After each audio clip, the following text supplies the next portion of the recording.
Quantos têm o texto santo, ergam-no para que eu possa ver. Ótimo. Vamos examinar hoje à noite os últimos 4 versículos do 2º capítulo de Ruth. Chegamos à metade do livro. Essa é a 12ª exposição sequencial que fazemos deste livro. E queria te convidar para abri-lo, como sempre, e deixá-lo no teu colo. Deixa aberto Ruth, capítulo 2, a porção é 20 a 23. Eu leio a partir da Ara, me acompanha na tua tradução. Então Noemi disse à sua nora: bendito seja ele do Senhor, que ainda não tem deixado a sua benevolência, nem para com os vivos, nem para com os mortos. Disse-lhe mais Noemi: este homem é nosso parente chegado, é um dentre os nossos resgatadores. Palavra importantíssima. Continuou Ruth, a moabita: também ainda me disse: com meus servos ficarás, até que acabem toda a cega que tenho. Disse Noemi à sua nora Ruth: bom será, filha minha, que saias com as servas dele, para que noutro campo não te molestem. Assim passou ela a companhia das servas de Boaz, para colher até que a cega de cevada e de trigo se acabou, e ficou com sua nora. Pai, fala aos nossos corações, tira toda a distração que visa roubar a tua palavra, que visa tirar a tua palavra das nossas mentes e corações. Nos permite entendê-la e aplicá-la em nome de Jesus. Amém. Já vimos que em meio à grande necessidade, Ruth decide buscar trabalho para sustentar a si mesma e sustentar a sua sogra Noemi. Era época de colheita e ela se mistura ao pilotão dos necessitados.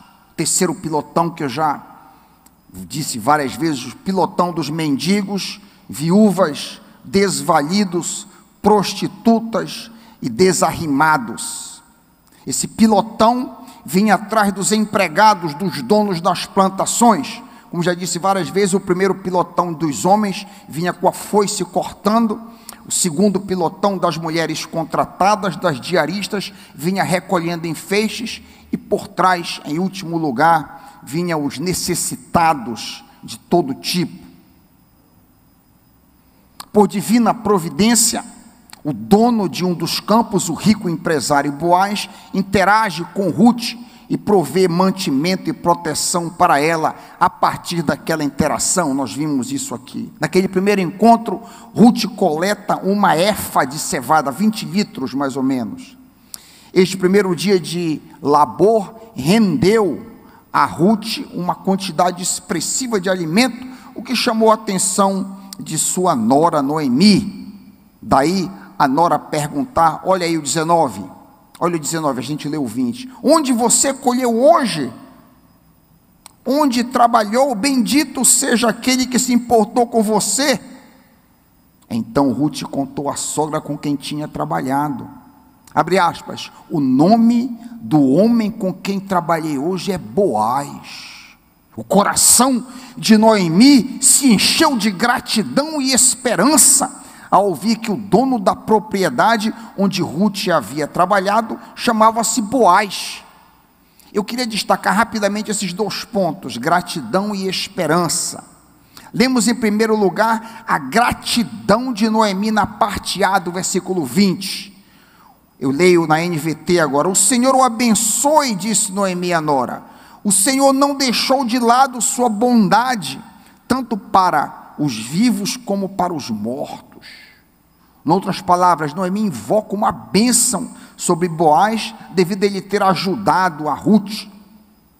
Aquele que ajuda os necessitados, neste caso, a viúva Ruth, há de receber a ajuda da parte do Senhor. Este princípio vale para nós hoje.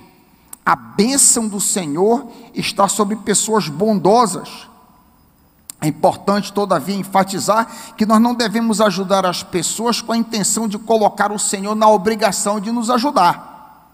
Se desejamos agradar a Deus, devemos trabalhar a intenção do nosso coração, a fim de que Deus nos recompense no momento e na maneira como Ele desejar. O momento e a maneira pode ser nesta vida ou na eternidade. O fato é que nós devemos ser generosos, como dizia minha mãe, fazer o bem sem olhar a quem. Lemos em Provérbios 22:9, a pessoa generosa será abençoada, pois alimenta o pobre. De forma mais pontual e específica, somos chamados a ajudar especialmente os nossos irmãos em Cristo. Jesus prometeu que se nós ajudássemos um dos seus discípulos em um momento de necessidade, nós seríamos recompensados. É isso que lemos em Mateus 10:42. Se alguém der, mesmo que seja apenas um copo de água fria, a um desses pequeninos, porque ele é meu discípulo, eu lhes asseguro que não perderá a recompensa. Nunca é demais lembrar que sempre que ajudamos um filho de Deus, sempre que ajudamos um crente, sempre que ajudamos um cristão genuíno, nós não estamos sendo bondosos apenas com ele, mas nós também estamos sendo bondosos para com Deus. Onde é que está escrito isso, pastor Raik? Mateus 25:40. Mateus 25:40. Nós não estamos sendo bondosos apenas com meu irmão em Cristo, mas nós estamos sendo bondosos para com o Pai. Mateus 25:40. Digo-lhes a verdade, o que vocês fizeram a alguns dos meus irmãos, a mim me fizeram. Esta verdade deve nos estimular a caridade, principalmente para com os domésticos da fé, Gálatas 6:10. Nós já vimos este princípio de generosidade, mas nunca é demais repeti-lo. Lemos em Hebreus 6:10 que Deus não é injusto, Ele não se esquecerá do trabalho de vocês e do amor que demonstraram para com Ele, porque ajudaram os santos e continuam a ajudá-los. Então é dever nosso ajudar a todos, mas principalmente os crentes, os nossos irmãos. Em segundo lugar, lemos da esperança de Noemi na parte B do versículo 20. Parte B do versículo 20, acompanha comigo. Este homem é nosso parente chegado e um dentre os nossos resgatadores. É a primeira vez que aparece aí a palavra Goel, resgatador ou remidor. Esta é uma palavra importantíssima que merece cuidadosa atenção. Boaz é resgatador, e há todo um pano de fundo que precisa ser levado em conta para se entender o que significa ser um resgatador. O conceito de resgate aparece, por exemplo, em Êxodo 6 e 7, onde o próprio Deus resgata seu povo da pobreza e da opressão dos egípcios.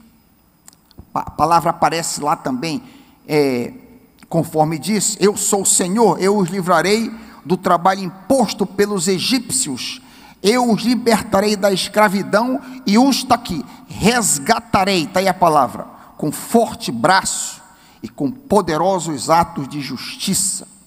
Eu os farei meu povo e serei o Deus de vocês. Então vocês saberão que eu sou o Senhor, o Deus de vocês, que os livra do trabalho imposto pelos egípcios.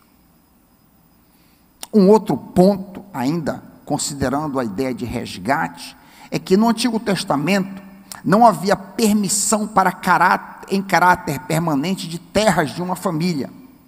Havia situações em que uma pessoa caía em extrema pobreza e vendia suas terras para alguém.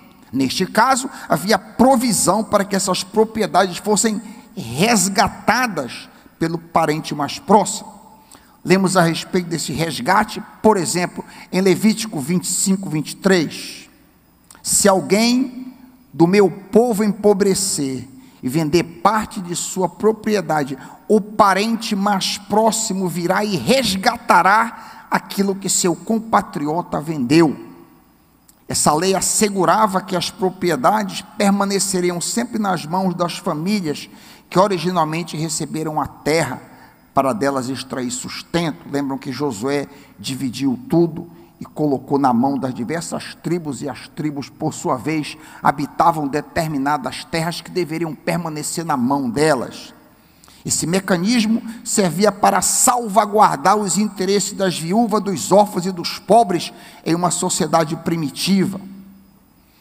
Mas o parente mais próximo, o Goel, não era apenas responsável por adquirir propriedades de viúvas e órfãos.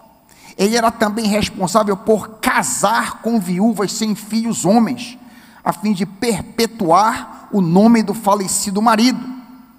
Essa lei, conhecida como levirato, está descrita em Deuteronômio 25, 5 a 10. Se você quiser conferir comigo, deixa um dedo aí em Ruth e retorna um pouquinho, volta um pouquinho na Bíblia para Deuteronômio 25, e tu vais ver a lei do levirato.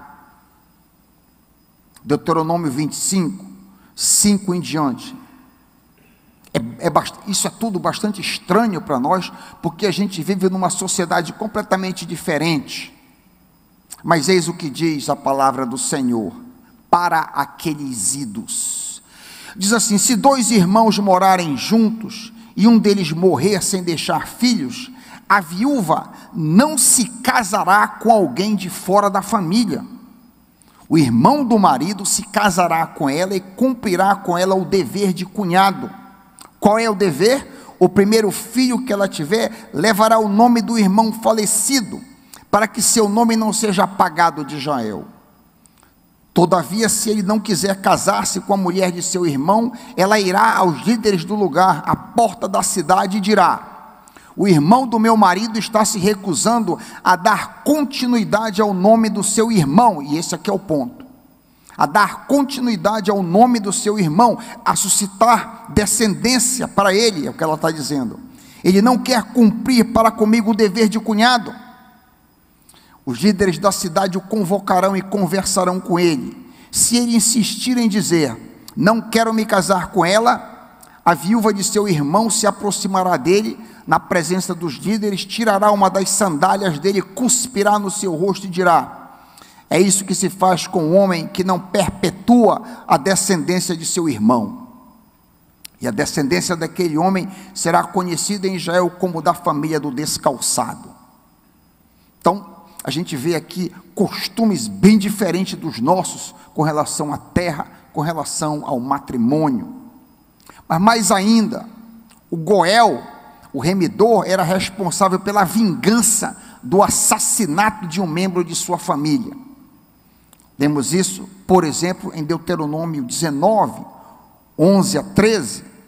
Se alguém odiar a seu próximo, ficar à espreita dele, atacá-lo e matá-lo, e fugir para uma das cidades de refúgio, as autoridades da cidade mandarão buscá-lo, e o entregarão nas mãos do Goel, do vingador, para que morra. Não tenham piedade dele, eliminem de Israel a culpa pelo derramamento de sangue inocente, para que tudo lhes vá bem.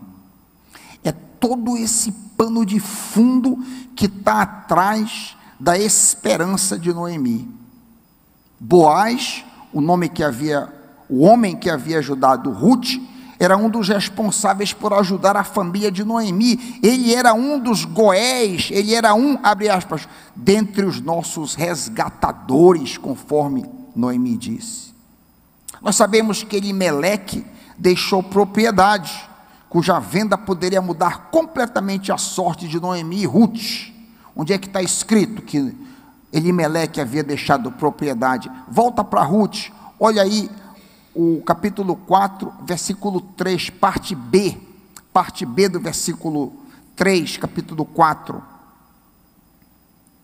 Boaz diz: aquela parte da terra que foi de Elimeleque, nosso irmão, Noemi, que voltou de Moabe, tem para venda.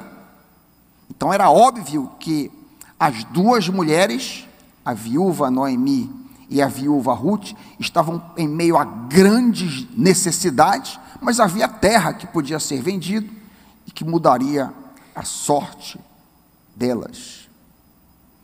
Para casar ou não com Ruth, aí ficaria mais complicado, a gente vai estudar isso à frente, porque havia um parente mais próximo. O que é um parente mais próximo? Por exemplo, um tio é mais próximo do que um tio-avô, ou um tio de segundo grau. Então havia um outro parente, que a gente vai ver isso quando nós chegarmos no capítulo 4, penso eu. Está bem distante ainda. Mas enfim, por enquanto basta nos saber dessas responsabilidades de resgate, porque essas responsabilidades do resgatador sombreiam o nosso grande resgatador, o Senhor Jesus Cristo. Sim, Boaz, de alguma maneira, é uma imagem, é uma sombra, embora pálida, de Jesus. Veja bem, a Bíblia apresenta toda a humanidade como carnal, vendida à escravidão do pecado. Romanos 7,14, a raça humana jaz morta em delitos e pecados, Efésios 2,1, considerando que o salário do pecado é a morte, é a condenação eterna, nós precisamos de um resgatador. E foi isso que Deus fez, amando o mundo de tal maneira, que deu seu Filho unigênito para ser o nosso Goel, o nosso resgatador. Note outras 3 sombras de Jesus prefiguradas por Boaz. Primeiro, para que Jesus fosse o nosso resgatador, ele tinha que ser nosso parente. Lembra, o Goel era sempre um parente, de preferência o parente mais próximo, e Jesus tinha que ser nosso parente. Como Boaz era o parente da família de Ruth, assim Jesus se tornou o nosso parente. O Filho de Deus se tornou humano, vestiu um corpo de carne e sangue igual ao nosso. O Verbo se fez carne e habitou entre nós. Como nosso parente, ele nos resgatou e não tem vergonha de ser nosso parente. Hebreus 2,11, daí ele nos chamar de irmãos. Vai dizer aos meus irmãos, disse Jesus, quando foi para Galiléia já ressuscitado, Mateus 28,10. Em segundo lugar, para que Jesus fosse nosso resgatador, ele tinha que estar alegremente disposto, ou ter um espírito voluntário. Lembram que, vocês que já leram o livro de Ruth várias vezes, lembram que o primeiro resgatador não tinha esse espírito voluntário. Lembram que ele se recusou a cumprir o dever dele de resgatador. Lembram disso? O primeiro Goel de Noemi e Ruth não teve esse espírito, como lemos em Ruth 4,6. Ruth 4,6, tu podes acompanhar comigo? Então disse o resgatador, aquele primeiro homem: para mim não a poderei resgatar, para que não prejudique minha herança. Redime tu, ele disse para Boaz, o que me cumpria resgatar, porque eu não poderei fazê-lo. Preocupado em perder parte da herança dele, ele não quis assumir a sua responsabilidade, ele não queria que seus bens fossem divididos entre seus filhos atuais e os filhos que por acaso pudessem nascer com Ruth. Boaz, por sua vez, de boa vontade, resgata Ruth e as terras de Noemi. Boaz, como já vimos, é um homem extremamente bondoso. Tal qual Boaz, Jesus alegremente nos resgatou, como lemos em Salmo 47,8. Aqui estou, conforme está escrito no livro, tenho prazer, tenho alegria em fazer a tua vontade, meu Deus. Terceiro, para que Jesus fosse o nosso resgatador, ele tinha que ser rico, tal qual Boaz. Enquanto Boaz era abastado materialmente, Jesus era abastado espiritualmente. Lemos que Jesus é rico em misericórdia, por causa do grande amor com que nos amou, estando nós mortos em delitos e pecados, deu-nos vida para nos mostrar a suprema riqueza da sua graça em bondade para conosco. A sua riqueza em bondade é vista pelo fato que ele nos comprou, não mediante coisas corruptíveis, como prata e ouro, mas pelo precioso sangue, como de cordeiro sem defeito e sem mácula, o sangue de Cristo. Por acaso você hoje à noite se sente desprotegido e carente? Cristo é teu resgatador, meu irmão. Ele é teu irmão mais velho. É aquele que te defende do diabo e vive para interceder por ti diante do Pai. Você sabia que Cristo hoje está no céu te defendendo? Você sabia que Jesus está agora, nesse segundo, te defendendo diante do Pai? Você pode marcar na sua Bíblia, Hebreus 7:25. É isso que Jesus está fazendo. Ele vive para sempre para interceder por nós. Não se sinta desprotegida. Não se sinta abandonada. Jesus é o teu advogado, diz a Bíblia, 1 João 2:1. Você não está sozinho neste mundo, pois a promessa de nosso resgatador permanece firme. Ontem, hoje e eternamente, eu não te deixarei, de maneira nenhuma te abandonarei. Por isso, nós podemos dizer confiantemente: o Senhor é meu ajudador, não temerei. Hebreus 13, 5 e 6. Essa promessa está na cozinha da minha casa. Essa promessa aqui está na cozinha, está pregado na cozinha da minha casa. Promessa preciosíssima. Nos momentos de desânimo, nos momentos de tristeza, nos momentos de perplexidade, nos momentos de incerteza, eu posso ler: eu não te deixarei nunca, jamais te abandonarei. Por isso eu posso ter confiança: o Senhor é meu ajudador, não temerei. Te aconselho a memorizar essa promessa preciosa. Jesus, o teu resgatador, é riquíssimo para te ajudar na resolução de qualquer problema, Tiago 1:5, e haverá de cuidar de ti até o fim. Observa o cuidado de Boaz com Ruth. Volta para o texto que nós lemos, agora a partir do versículo 21. Continuou Ruth, a moabita: também ainda me disse: com meus servos ficarás, até que acabem toda a cega que tenho. Disse Noemi a sua nora Ruth: bom será, filha minha, que saias com as servas dele, para que, no outro campo, não te molestem. Assim, passou ela a companhia das servas de Boaz para colher, até que a cega da cevada e do trigo se acabou, e ficou com sua sogra. Temos aqui um retrato, embora muito imperfeito, do cuidado de Jesus conosco. Boaz diz a Ruth que não se afastasse de seus funcionários, que não colhessem outras propriedades. Obviamente, ao permanecer entre os servos de Boaz, Ruth inevitavelmente estaria próxima daquele grande, rico e poderoso homem, até o final da colheita de cevada e trigo.